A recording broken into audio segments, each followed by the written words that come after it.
Olá, tudo bem com você? Eu gostaria de dar as boas-vindas a todos que estão acompanhando e fazendo este curso sobre como preparar e apresentar sermões. Nós chamamos isso de homilética ou a arte de pregar também, e eu fico muito feliz pela sua disposição e vontade em ou aprimorar as suas habilidades como pregador ou então também desenvolver esse dom e esse talento. Meu nome é Isaac, eu sou pastor da Igreja Adventista do Sétimo Dia e nós estaremos realizando esse curso para o aprimoramento dos dons e talentos de todos nós. Antes de nós começarmos o curso, eu gostaria de dar algumas dicas para vocês. É sempre bom, antes do início, passar alguns conceitos ou dicas. E essas dicas foram particularmente relevantes para mim. Eu espero, sinceramente, que elas sejam relevantes para você também. A primeira das dicas é que você tome anotações durante o curso. Como o curso está sendo online, às vezes é difícil porque nós não estamos presencialmente, temos dificuldade de fazermos perguntas ou respostas, se bem que todos têm a disponibilidade para me mandar mensagem, caso surja alguma dúvida ou algo assim, mas as anotações elas ajudam a lembrarmos o que foi proveitoso para nós na aula que fizemos. Então você pega um caderno ou uma folha de papel e vá anotando as ideias que são novas para você ou que são inspiradoras e que podem te ajudar de alguma forma enquanto se desenvolve no Ministério da Pregação. E além disso, quando nós anotamos e escrevemos, nós aprendemos e absorvemos o conhecimento de maneira mais rápida e mais precisa também. A segunda dica que eu gostaria de dar para vocês é uma dica que fez muito bem para mim e eu acredito que poderá fazer bem para você também. Quando nós começamos a fazer um curso de pregação, é normal nós começarmos a refletir cada vez mais sobre os sermões que nós ouvimos. E isso é bom, porque você vai prestar mais atenção nos cultos, vai prestar mais atenção no que os pregadores estão dizendo. Eu só faço um apelo, que foi um erro que pelo menos comigo no comecinho, quando eu estudava esse tema tão importante, eu observava muito e isso não me fez muito bem e talvez possa ser que você incorra no mesmo erro. Às vezes nós analisamos a pessoa que está pregando e por estarmos aprendendo coisas novas, começamos a perceber algo que foi feito, que quem sabe não seria o ideal, a melhor maneira não seria daquela forma e nos tornamos muito críticos. Tome cuidado com isso. Todos nós estamos aprendendo. Os pregadores cometem falhas, todos eles sem exceção. E você também cometerá falhas, porque jamais chegaremos ao ponto de sermos pregadores perfeitos. Então devemos tomar muito cuidado com as críticas. Devemos sim refletir, devemos sim analisar, mas tomar muito cuidado ao criticarmos ou falarmos algo negativo sobre alguém, ou até mesmo pensarmos. A terceira dica: coloque em prática o que você estará aprendendo neste curso. Este não é para ser um curso teórico. Se você quer realmente aprender o que está sendo passado, é importante que você coloque em prática. As primeiras aulas vão ser basicamente teóricas, elas vão nos dar um fundamento da pregação. Mas depois disso, aula a aula, nós iremos ver aspectos práticos da pregação. E é importante que você os coloque em prática. E o quarto ponto: durante o nosso curso nós teremos algumas leituras, todas elas são opcionais, não serão muito longas, cerca de 10 páginas no máximo, mas essas leituras farão bem para vocês, foram leituras que fizeram bem para mim. Então, se você tiver um tempo e conseguir encaixar na sua agenda, acompanhe essas leituras, faça elas também, elas serão com certeza enriquecedoras. Então vamos lá, vamos para a nossa primeira aula. A nossa primeira aula de hoje, como tema, o princípio fundamental da pregação, eu escolhi falar um pouquinho sobre a teologia da pregação, o porquê nós pregamos, a razão de nós pregarmos, qual é o fundamento para a pregação. Muito se fala sobre isso hoje, sobre os ministérios, sobre como funciona aí a pregação do evangelho. Nós vamos, de certa maneira, tocar nesse assunto. Eu queria antes refletir em um texto com vocês, o texto de Provérbios, capítulo 25, o verso 11. É impossível nós falarmos de pregação sem antes falarmos sobre a palavra. A palavra tem um aspecto fundamental e central dentro da verdadeira pregação bíblica. Lá em Provérbios, capítulo 25, verso 11, nós lemos o seguinte conselho: como maçãs de ouro em salvas de prata, assim é a palavra dita no seu tempo. Toda palavra tem o momento certo, a hora certa de ser dita, e até mesmo o modo de ser comunicado. Isso faz total diferença quando nós fazemos um bom uso da palavra. Quando nós falamos sobre palavra em teologia, nós temos pelo menos 3 formas de palavras. A primeira é a palavra escrita, é a que nós encontramos aqui, nas Sagradas Escrituras.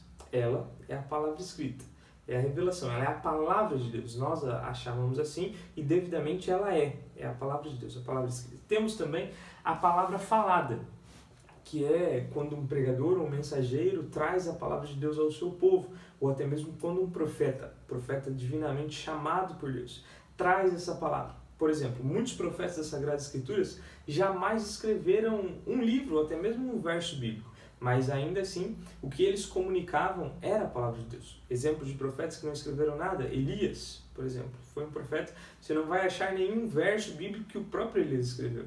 Eliseu também, outro profeta que não escreveu nada. E dentre esses, muitos outros que não escreveram nenhum verso bíblico, mas ainda assim, as suas palavras faladas, eram a palavra de Deus. E nós vamos ver no decorrer desse curso que esse aspecto também aparece no pregador quando ele diz algo que consta nas Sagradas Escrituras e conforme as Sagradas Escrituras nos ensinam. Então também ele traz a palavra de Deus para o povo que o ouve. E o terceiro aspecto, que é o mais importante de todos, é a própria palavra encarnada. Pastor, como assim palavra encarnada? Sim, se você lembra do Evangelho segundo João, no capítulo 1, do verso 1 ao 3, nós lemos lá o seguinte, eu queria acompanhar com você, João capítulo 1, verso 1 ao 3. No princípio, aquele que é a palavra, eu estou lendo aqui a Nova Versão Transformadora, e aqui é uma curiosidade apenas, provavelmente na sua Bíblia, se ela for revista atualizada, revista corrigida, vai estar falando que no princípio era o verbo. Só que a melhor tradução aí, na verdade, era a palavra. E, se você perceber, não faz muita diferença, né? O verbo, a palavra. Só que dentro do contexto que nós vamos abordar aqui, tem um significado muito mais profundo. Então, em João capítulo 1, verso 1 ao 3, diz o seguinte: no princípio, aquele que é a palavra já existia. A palavra estava com Deus e a palavra era Deus. Ele existia no princípio com Deus. Por meio dele, Deus criou todas as coisas e sem ele nada foi criado. No verso 14 nós ainda lemos: assim a palavra se tornou ser humano, carne e osso, e habitou entre nós. Ele era cheio de graça e verdade, e vimos a sua glória, a glória do Filho único do Pai. Então nós vemos aqui a palavra se tornando carne, a palavra encarnada, o próprio Jesus Cristo. Diferente das primeiras 2 palavras, Jesus Cristo ele é a demonstração perfeita do poder da palavra de Deus. Ele demonstra de forma ilimitada quão poderosa a palavra do nosso Deus pode ser. E nós vemos isso diversas vezes no Novo Testamento e nós vamos passar por alguma delas enquanto nós fazemos esta aula. Mas antes de darmos continuidade, agora definindo claramente o que é a palavra escrita, a palavra falada e a palavra encarnada, que é o próprio Jesus, nós percebemos que as palavras, elas fazem milagres.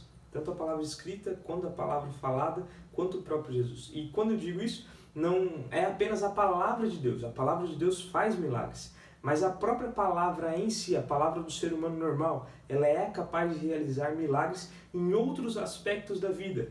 Ela tem um poder quase infinito. A palavra ela gera sentimentos no ser humano.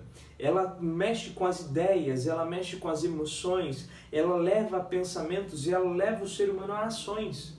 Quando nós percebemos a mesma palavra, o mesmo dom da palavra, o dom da fala que gera amor no coração humano, quando um jovem ou uma jovem ou alguém apaixonado fala palavras de afeto, de carinho, aquelas palavras aos poucos vão gerando amor. Palavras também descuidadas, com desprezo, com maltrato, elas também geram ódio. As palavras são capazes de gerar alegria. Uma piada, algo engraçado ou alguém falando algo que te traz alegria ao coração, ao mesmo tempo que as palavras são capazes de gerar tristeza quando mal usadas. Dois jovens, uma moça e um rapaz que estão prestes a se casar, trocam juras de amor e as palavras vão apenas enriquecendo esse relacionamento até que eles se tornam noivos e depois chegam a se casar. Mas ao mesmo tempo, palavras entre um homem e uma mulher que já são casados e ficam, vez ou outra, se apunhalando através das palavras, criticando e falando mal, pode levar esse relacionamento ao divórcio também. As palavras, então, dentro desse contexto, elas são polivalentes. Elas podem ser usadas tanto para o bem quanto para o mal. Elas podem tanto nos ajudar quanto nos atrapalhar. Ao mesmo tempo que elas podem nos encorajar, nos inspirar, nos tranquilizar, elas podem nos decepcionar, elas podem ser usadas para oprimir e elas podem ser usadas para desunir. As palavras, elas têm um grande poder dentro da vida humana. Nós percebemos isso quando nós vemos que, por exemplo, é através da palavra escrita que a Bíblia chegou até nós. É através também da palavra escrita que nós conhecemos a história do nosso mundo, tanto da mais recente quanto a mais antiga. É também através da mesma palavra que a ciência foi chegando aos seres humanos hoje. Mas ao mesmo tempo que a palavra, no decorrer do século, nos trouxe tantas coisas boas, a palavra também, mal usada, foi responsável por guerras, foi responsável por desonestidade, também foi responsável por homicídios, foi responsável por torturas. A palavra bem usada, ela tem um poder positivo. A palavra usada da maneira errada, ela tem um poder destrutivo. As palavras podem fazer ou deixar de fazer milagres na vida das pessoas. E aí está o grande poder e a grande ferramenta a ser usada pelo pregador. O poder da palavra. A pregação em si, ela reúne o milagre da palavra com o milagre da salvação. Esses dois milagres juntos fazem o pregador levar a mensagem. Eu queria ler um texto que se encontra no livro Parábolas de Jesus. E eu queria acompanhar esse texto com você. O dom da palavra é um talento que deve ser cultivado cuidadosamente. De todos os dons que recebemos de Deus, nenhum é capaz de se tornar maior bênção do que este. Com a voz, convencemos e persuadimos.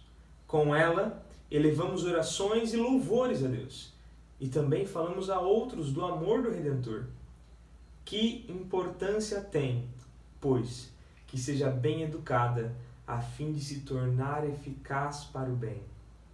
Por esforço diligente, todos podem adquirir a capacidade de falar em tom claro, sonoro, de maneira distinta, impressiva.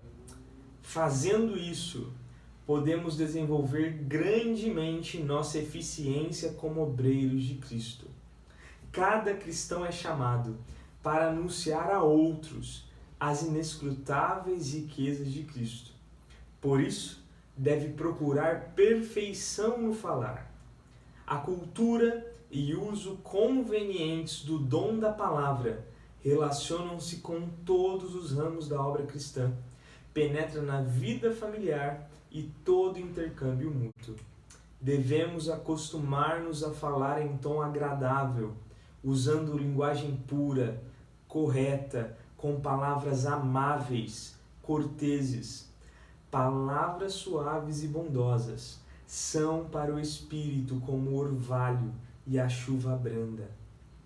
A Escritura diz de Cristo que havia em seus lábios uma graça tal que sabia dizer, a seu tempo, uma boa palavra ao que está cansado.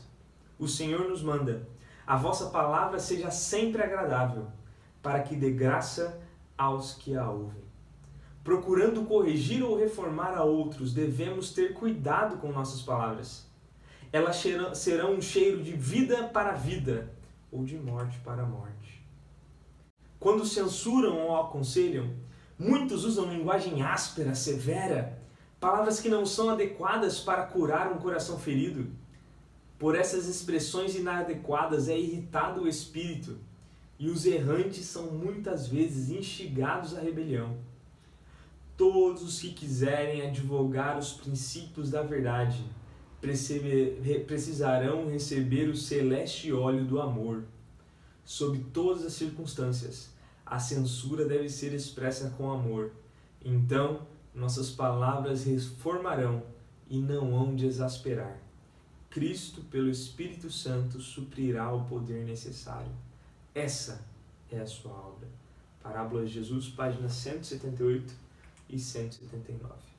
O milagre da palavra, quando nós agora partimos para dentro do contexto das Sagradas Escrituras, ele envolve a ideia e o aspecto de que o nosso Deus é um Deus que se comunica.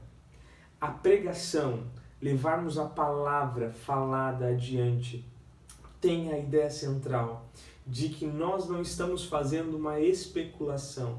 Não é eu acho que Deus diz isso, eu acho que Deus age dessa forma, eu acho que funciona desse jeito. Nós estamos expondo. Envolve a ideia de que Deus fala e nós estamos mostrando para o povo, para aqueles que nos ouvem, o que Deus fala, como Deus fala, qual é o desejo de Deus.